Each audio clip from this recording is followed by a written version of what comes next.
তো বন্ধুরা, আজকে শুক্রবার। শুক্রবার একটা পবিত্র জুম্বার দিন। তো আমিও ফাইনালি রেডি হয়ে গেলাম জুম্বা হওয়ার লাগে। আসসালামু আলাইকুম গাইস, সবাই কেমন আছেন? তো আশা করি সবাই ভালো আছেন। তো আমিও ফাইনালি কোম্পানি থেকে রওনা দিলাম মসজিদে যাইবার জন্য। তো মসজিদে যাইবার জন্য প্রায় 10 মিনিট সময় লাগবে এখান থেকে। তো আমার লগে আরেকজন আছে, ওই দেখেন ওর সামনে চলে গেছে।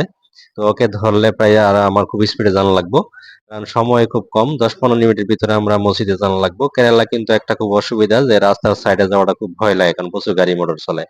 তো এখন দেখতে দেখতে আমরা মসজিদের কাছে চলে আসলাম। তো আমরা অজু টজু করে মসজিদের ভিতরে প্রবেশ করলাম। তো নামাজ প্রায় শুরু হয়ে যাবে।